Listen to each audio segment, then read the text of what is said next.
Assalamualaikum warahmatullahi wabarakatuh. Halo teman-teman, pada video kali ini saya akan menjelaskan mengenai perkembangan lembaga keuangan syariah dari mata kuliah Akuntansi Perbankan dan Syariah. Sebelum saya mulai penjelasannya, perkenankan saya memperkenalkan diri terlebih dahulu. Nama saya Ardelia Kusuma Wijaya Sakti dengan NIM 200803102028. Saya dari jurusan D3 Administrasi Keuangan, Fakultas Ekonomi dan Bisnis dari Universitas Jember. Nah, saya mulai penjelasan yang pertama, yakni mengenai sejarah perkembangan lembaga keuangan syariah. Lembaga keuangan syariah yang berwujud dalam sebuah institusi adalah ketika Rasulullah Shallallahu Alaihi Wasallam mendirikan Baitul Mal saat pemerintahan Islam dibentuk di Madinah. Baitul Mal memiliki fungsi menerima pendapatan dan mengeluarkan pembelanjaan negara. Pada masa Khulafaur Rasyidin, Baitul Mal berkembang dalam hal jumlah kekayaan yang dikelola dan fungsi yang dijalankan. Lembaga ini kemudian dikembangkan secara administrasi dan dibentuk dewan-dewan untuk ketertiban administrasi. Selanjutnya, mulai dinasti Abbasiyah, fungsi Baitul Mal bertambah dengan mengeluarkan kebijakan moneter. Hingga pada saat runtuhnya dinasti Utsmaniyah di Turki, nama Baitul Mal tidak muncul lagi sebagai pusat pengaturan fiskal dan moneter negara. Nah, selanjutnya yakni Undang-Undang Nomor 21 Tahun 2008 tentang Perbankan Syariah. Sejak tahun 2008, perbankan syariah di Indonesia mulai menggunakan undang-undang yang khusus tentang perbankan syariah. Undang-undang tersebut adalah Undang-Undang Nomor 21 Tahun 2008 tentang Perbankan Syariah yang disahkan pada tanggal 16 Juli 2008. Undang-undang tersebut terdiri dari 13 bab dan 70 pasal, meliputi bab 1 Ketentuan Umum, bab 2 Asas Tujuan dan Fungsi, bab 3 Perizinan bentuk badan hukum anggaran dasar dan kepemilikan, bab 4 Jenis dan kegiatan usaha, kelayakan penyaluran dana, serta larangan bagi bank syariah dan UUS. Bab 5 Pemegang saham, pengendali dewan komisaris, DPS, direksi, dan tenaga kerja asing. Bab 6 Tata kelola prinsip kehati-hatian dan pengelolaan risiko perbankan syariah. Bab 7 mengenai rahasia bank. Bab 8 mengenai pembinaan dan pengawasan. Bab 9 penyelesaian sengketa. Bab 10 sanksi administratif. Bab 11 ketentuan denda. Bab 12 ketentuan peralihan, dan bab ke-13 mengenai ketentuan penutup. Selanjutnya yakni mengenai lembaga keuangan syariah modern. Pada tahun 1963 di desa Midgam, salah satu daerah di wilayah Mesir, dibentuk sebuah lembaga keuangan pedesaan yang bernama Midgam Savings Bank atau biasa disebut dengan Midgam Bank yang dipelopori oleh seorang ekonom bernama Dr. Ahmad El-Nazar. Dalam operasinya, Midgam Bank tidak membebankan bunga pada peminjam maupun pembayar bunga kepada penabung. Bank ini melakukan investasi secara langsung maupun bentuk kemitraan dengan pihak lain dan selanjutnya membagi ketentuan dengan para penabung. Keberhasilan Midgam menginspirasi banyak pihak untuk melakukan hal-hal yang sama. Antara lain, satu, pemerintah Mesir di bawah pemerintahan Gamal Abdul Nasser membentuk Nasser Social Investment dengan basis perkotaan dan pada tahun 1972. Dua, masyarakat cendekiawan profesional di Filipina membentuk Bank Amanah pada tahun 1973. Yang ketiga, yakni Organisasi Konferensi Islam atau OKI yang beranggotakan pemerintah berbagai negara berpenduduk muslim mendirikan Islamic Development Bank atau IDB pada tahun 1973 dan mulai beroperasi pada tahun 1975 dengan kantor pusat di Jeddah. Dan selanjutnya yakni lembaga-lembaga pendukung bank syariah di tingkat internasional. Yang pertama, Islamic Development Bank atau yang disingkat dengan IDB merupakan sebuah lembaga keuangan internasional yang didirikan berdasarkan deklarasi hasil konferensi Menteri-Menteri Keuangan Negara di Jeddah pada bulan Desember 1973.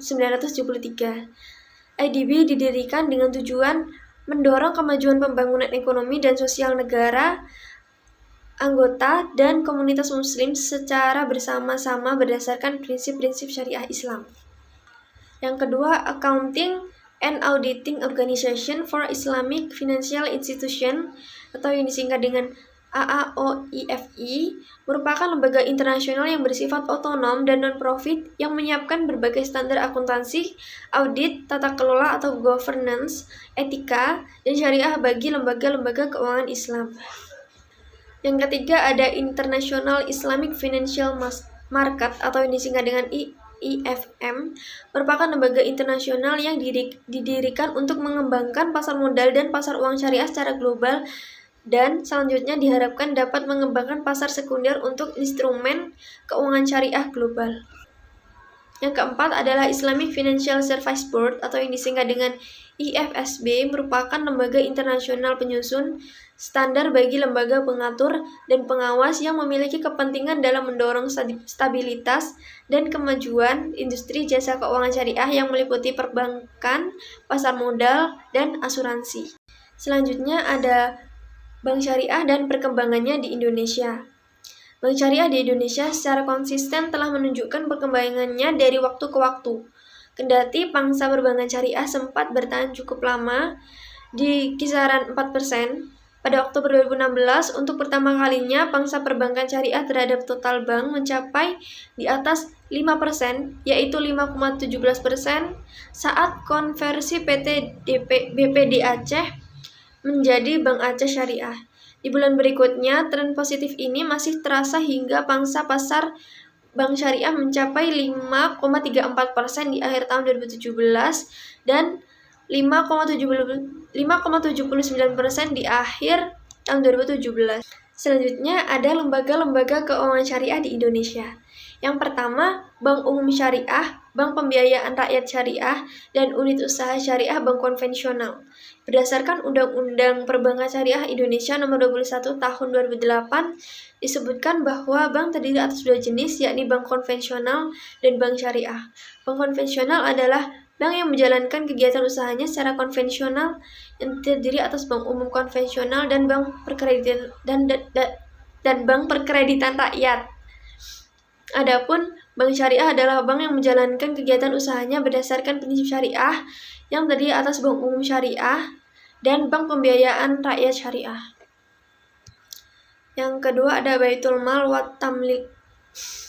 Yang kedua ada Baitul Mal wat Tamwil atau yang disingkat dengan BMT. Disebut juga dengan koperasi syariah, merupakan lembaga keuangan syariah yang berfungsi menghimpun dan menyalurkan dana kepada anggotanya dan biasanya beroperasi dalam skala mikro.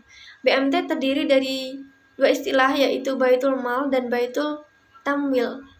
Baitul Mal merupakan istilah organisasi yang berperan dalam mengumpulkan dan menyalurkan dana non-profit seperti zakat, infak, dan sedekah. Yang ketiga ada asuransi syariah. Perusahaan syariah pertama di Indonesia adalah PT Asuransi Takaful Keluarga dan PT Asuransi Takaful Umum yang didirikan pada tahun 1993. Kedua perusahaan ini merupakan anak perusahaan PT Syarikat Takaful Indonesia yang pendiriannya diperaksarai oleh Ikatan Cendekiawan Muslim Indonesia. Lalu Yayasan Abdi Bangsa bersama Bank Muamalat Indonesia dan perusahaan asuransi Tugu Mandiri. Yang keempat ada pasar modal syariah. Pasar modal merupakan tempat perusahaan menerbitkan surat berharga baik berupa saham maupun obligasi agar memperoleh dana dari investor. Di Bursa Efek Indonesia, saham atau obligasi yang diterbitkan memiliki klasifikasi berdasarkan aspek kesyariahannya yang dapat dilihat dari Daftar Efek Syariah atau DES. Kemudian yang kelima ada Reksadana Syariah, yang merupakan perusahaan sekuritas yang khusus memfasilitasi investor untuk menginvestasikan dananya pada surat berharga yang memenuhi kriteria syariah.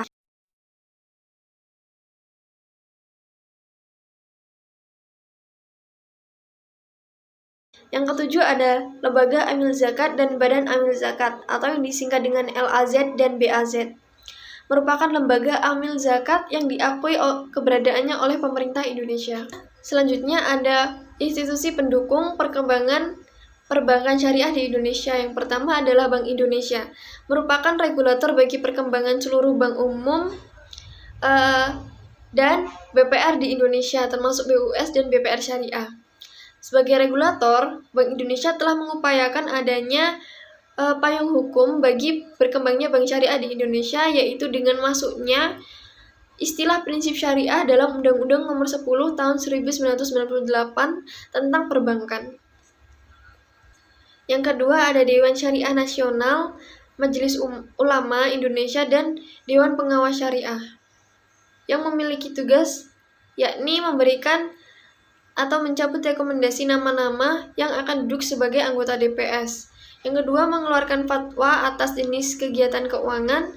Yang ketiga, mengeluarkan fatwa atas produk dan jasa keuangan. Dan yang keempat, mengawasi penerapan fatwa yang telah diterapkan.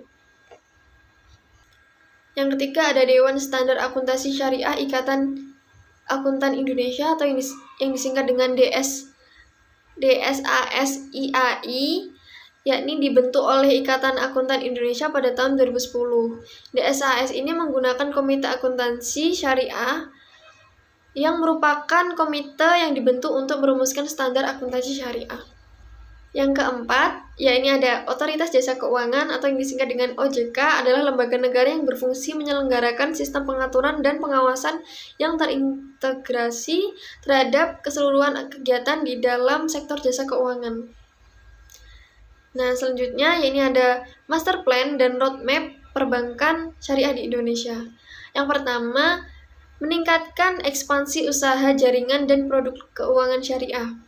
Yang kedua, yakni meningkatkan free playing field bagi sektor jasa keuangan syariah dengan cara menyusun pengaturan yang mendorong pertumbuhan sektor jasa keuangan syariah dan mendorong ketentuan sektor jasa keuangan syariah sesuai dengan karakteristik usahanya dan tingkat kesiapan industri. Yang ketiga, memperkuat kerjasama pengembangan sektor jasa keuangan syariah melalui sinergi kebijakan dengan pemerintah, otoritas, dan pemangku kepentingan terkait.